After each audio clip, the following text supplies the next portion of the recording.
morning, and thank you for tuning in to Jonathan here live, talking about his services as a Jewish wedding Toastmaster and coordinator. So, yes, when it comes to Jewish weddings, I love to provide my clients with a unique experience, which is absolutely exclusive to them. Now, it's all about the bride and groom, to be honest with you. They have a particular style in mind, the way they want things done. And, we'll go by that, of course. And I'll give them lots of ideas in order to enhance it. And that's the most important thing, to enhance their day, to make sure their day will be stress-free and the most memorable it could possibly be. It's all about teamwork, working very, very, very closely with, basically, you work with the families. So I always get a contact from each side of the family to liaise with them on the day and prior. Liaise with all the suppliers just to make sure everyone will arrive and set up on time. They give them plenty of time if there's any loading bay infractions, that type of thing. Make sure hair and makeup know where they're going, make sure they don't overrun. Very, very important. Make sure the groom is ready on time, he comes down on time. And at these weddings, what I like to do is, if it's a synagogue wedding, I'm always at the synagogue where, the groom will arrive. He'll be there first. The guests will start arriving, and I'll tie cravats, I'll put on buttonholes, dress them, do whatever's needed. To be honest with you, whatever's needed. Sometimes they have buttonholes as well. So whatever's needed, I will actually do for them at the synagogue. I'll welcome all the guests nicely, and sometimes at the synagogue they actually have a tish. That's basically blessings. Hasidic blessings basically. So they go down, they'll go in another room, and there'll be a rabbi there, and they'll be doing all different blessings, and they'll all have a drink and everything. So normally, that's basically the men that will go down there. I always say to the bride and groom, just remind all the people that are in the tish a couple of days before, otherwise people generally forget. Again, some people have this tish, some people don't. It's really whatever works for them. It's it depends on the client. Again, if they have the chuppah, which is a ceremony at the venue, then it's the same sort of procedure really. Just make sure you tell your guests before about the tish if there's going to be one. So what generally happens is the groom arrives with his family. They'll arrive, all the guests will arrive generally 45 minutes before the ceremony. There'll be photos for the groom with parents. With parents and all the friends, all the groomsmen, all the ushers together, all different photos, but it's nice. It's really, really nice. And then, as I say, time goes on. The groom, I'll get the groom to the tish, then I'll take him straight up to to stand with the guests where the function's going to be, where the chuppah's going to be held, just while the bride arrives. So the most important thing is that the bride doesn't see the groom at that point in time, while I'm getting everybody seated. She's getting ready. She might be up in a hotel room. She might have arrived by car. Lots of different things. So depending on what they want, what generally happens is I'll take the groom. He'll be standing near the standing maybe around his friends, around his family. Where everyone's sat down, waiting for the chuppah, which is a ceremony. I'll take the groom to the room where the bride is going to be, where she's going to be, where the groom will identify the bride. And I see the rabbi will be in there. They might have a few little songs. They'll have a little bit of fun, that type of thing. That's called the Bedekian room.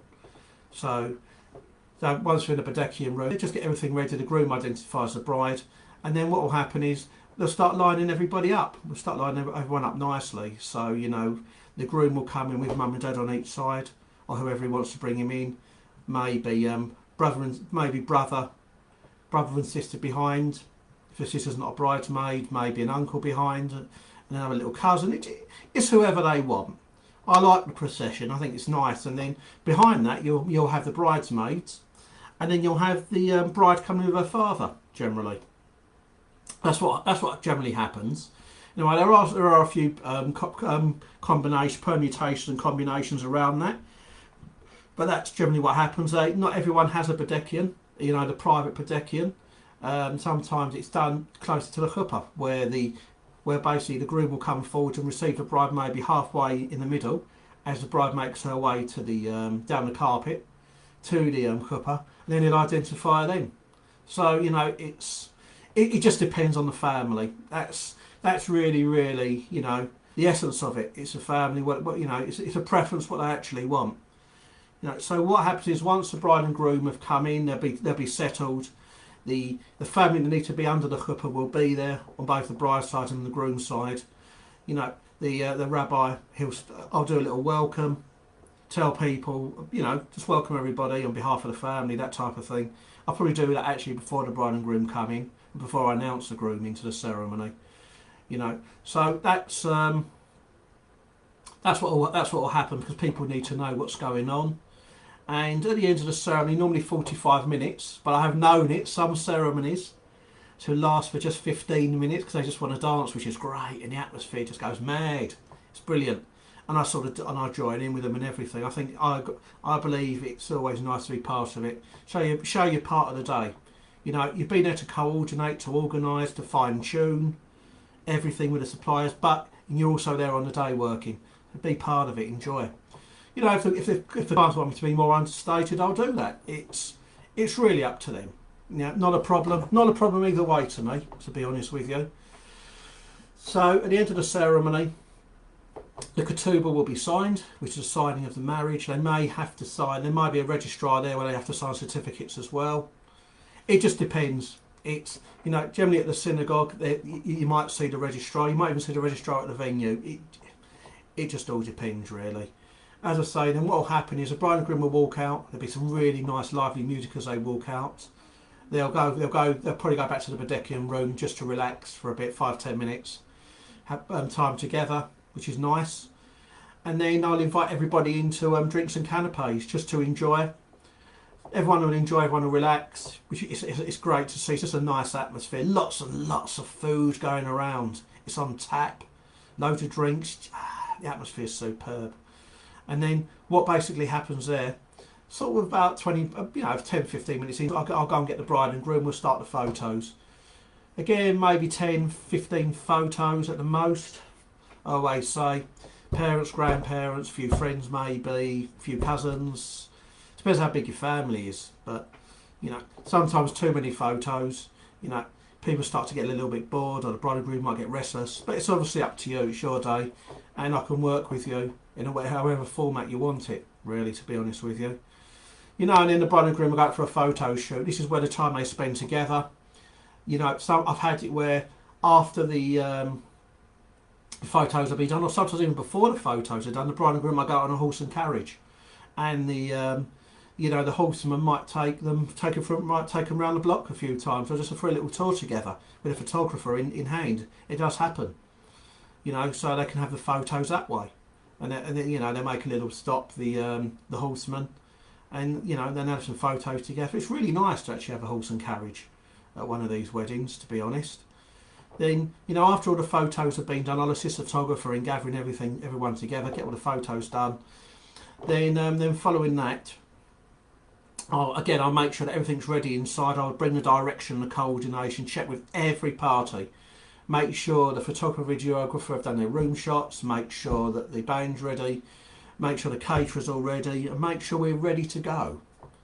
Make sure you've got the, obviously the water as well. You've got the water in the bowl for those that want to wash their hands, when coming into the room, which is important. Make sure you've got the huge piece of challah on the table, which is important for the person who's going to be doing hamotzi. That's always good. Or you've got the challah sometimes on the side, they'll cut it, and the challah would have been taken to the kitchen, and then it gets given out to the top table. So once everybody's seated, there's generally a welcome speech first. Or what a lot of people do is before even a welcome speech, everybody comes in on the dance floor, nice big circle, bring in the parents first. Make it special for the parents and the brothers and sisters. Make it really, really good. Love it. Get them running, have some fun. Everyone up and down, enjoying themselves. Once they're in, bring in the couple. Make it good. So what generally happens is you get all the boys dancing with the boys and the girls dancing with the girls, but sometimes it's all mixed. It just depends. And this is at this point I join in as well. You know, they go around in circles. Oh, it's crazy. It's really, really crazy music. It's absolutely brilliant. The atmosphere there is, yeah, it's special, to be honest with you. Normally 15 minutes of music on average. Everyone sits down. Then you could do the homotzi, do the welcome speech at that point. I'll do welcome speech first, then homotzi normally. However you want to do it. I generally say do homotzi first, so the bread will be cut. They can go up, the caterers can cut the bread up, and then you give them time to do that while the welcome speech is happening, and then they can bring the bread out. So it can happen that way. Then the food is served. Do the starters, main course, dessert, which is always good. And then but when the welcome speech happens, I've got some really lovely touches to add. I can do a nice candle ceremony, a cards ceremony. So when we unite both families by the lighting of candles, I can give the bride and groom 2 cards, and they fill out a little memory of the day. And a year later, on their first anniversary, they open the cards to see what they said about each other. There's loads and loads and loads of little things like that. I've had it as well where I've given the bride and groom had a little shot each, to wish each other good health, peace and happiness. Oh, there's loads of things, to be honest with you, that can be done to enhance it. It's, the sky's the limit, to be honest with you, at these weddings. It's absolutely, like all weddings, the sky is the absolute limit. So at the end of you'll have the starters, main course, dessert. After the dessert, we'll do there'll be the great, if they do have one, there'll be the grace after meals. They normally have a grace before meals. Again, if they have one, that happens. But sometimes it's long-winded, but they might want a shorter version. And then they'll do what they call a Sheverbrocker. So there'll be, I think it's seven men. They'll I'll go round to the tables. I'll get the first person to actually fill up the wine in 2 cups. And then fill up, and then I'll take the cup round to one cup round to each of the people to get them to say a little prayer, and then they'll drink a bit of wine. Nice touch, actually. Normally I think it's 7, if I'm not mistaken. 7 people will do that, and then the cup goes back to the first person that's done the longest prayer. Then the wine will be mixed, and then it goes across to the bride and groom to have a little sip. Nice. I like it. So you can do all of that, and then you have your speeches, which is great. Following the speeches, I can do things like the memories of the bride and groom, which is always a nice thing, where I would have gone around to guests during the drinks reception or during dinner, get them to write something funny about the bride and groom since they've been together, or something funny about the bride, or something funny about the groom, and I'll read them out. Really good. Another thing that works really, really well at these is what they call the presents and bouquets, the present ceremony. Present ceremony is great, to be honest with you. It's now what happens on what actually happens on the present ceremony. I actually call it a present ceremony, because it's when I get the bride to give the groom's family some gifts and the groom to give the bride's family some gifts, and it's the same. It's the same basically with the bouquets. I get it to work the same way. I get them both involved, which always works really, really well. The hat and promise ceremony. I love the hat and promise ceremony. Really, really good. Hat and promises. I'll get the bridesmaid to write 7 promises, put them into a hat. Totally generic. For example, I will make breakfast for the next 60 days. Really funny. So I'll get the bride to choose the first one. She'll read out her promise to the groom. Then the groom will pick up the second one. He'll read the promise back. He'll read, he'll say something else. And it's really, really funny that things actually happen. Then we can do a little Mr. and Mrs. game. It's all about guest interaction. It's all about everybody enjoying the day, making it fun and enjoyable. The other thing I love is a bit of glass tapping. Every time you get the guests to tap the glasses, the bride and groom have a kiss. We could be doing that from the beginning. So you get a crescendo going. Really, really, really nice. So there's all these touches to consider just to make the day even more special. And it's great to look back on the video as well, that you've done all these things. You've got people involved as well. After that, some couples as well, we might have a little cake cut. So I invite the bride and groom to cut the cake. Very nice. If I can get everyone round into the middle of the dance floor, even better. So I'll get everyone around the dance floor, announce the bride and groom to the cake, get them to cut, get them to feed each other a bit of cake. Then maybe invite the parents round to the back of the cake. We have some wine, pour it into each of the glasses, get everyone to toast each other, wishing each other good health, peace and happiness. You do that with wine, champagne, anything really, to be honest. And I make it very, very special, very memorable. It's really, really good. So then we take the, we'll remove the thing off the table. We'll basically remove the cake off the floor. We could do a bouquet toss for single and unhappily married ladies. Always fun. Always a good one. Again, at that point I could do a Mr. and Mrs. game. That works there. Well, I've got everyone into the circle already. I've got very good ways of doing this. And then after that, then we do the first dance. Now the first dance can either be the bride and groom or bride and dad. And then father at the second dance passes his daughter to the groom. So there's many different ways, to be honest with you. You know, again, sometimes we have dances and then the desserts served later in the evening. It could be a dessert buffet. That happens. That's, you know, it depends on what the bride and groom want, what they're, you know, how they want to play it, really. As I say, and then I can get involved. I can do dance offs between boys and girls. You know, get the parents involved, the families involved. It's really good. It depends if they, you know, some of them have bands, some of them have DJ, some couples just want the band to play all the time and that's it. Some people want more fun and more guest interaction.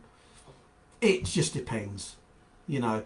To be honest with you, it depends on what the bride and groom want. At the end of the day, I've got lots of ideas that can enhance their day, but as I say, it's down to them. Now, following all of that, following the dancing and everything, what generally happens at the end? I get everyone into a nice big circle, get the bride to go around one way, the groom to go around the other to say goodbye to everyone. Then once that's done, I will announce the bride and groom back into the room. You know, I'll announce them back into the room for the last dance.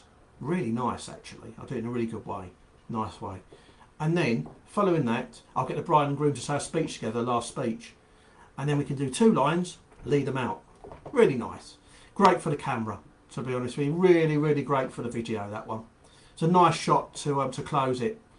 You know, so that's just some of it. But you know, but with Jewish ones, there's different types. There's some which are segregated, where you'll get the men sitting on one side, women sitting on the other side. You know, I'm talking about this is for the dinner, and for the dancing as well. You know, where they're strict. You'll have the mahitza in the middle. You'll have all the girls one side, all the boys on the other. And it's only sometimes very late in the evening when they allow them to cross together, but some of them they don't even allow them to cross. So, you know, it just depends whether it's a reform, a conservative, an orthodox. It just depends on what caste the family are and the way they want it done. It's the most important thing. So there you go. There you have it, ladies and gents. My website's www.jewishweddingtoastmaster.co.uk, and I'll be delighted to help you all. Again, it's around the country. I work, you know, whether it be London, Birmingham, Manchester, Liverpool, Glasgow, Newcastle, overseas, Paris, Italy, you know, wherever, America, I'll be pleased to help. Thank you very much again. Thanks all. Thank you.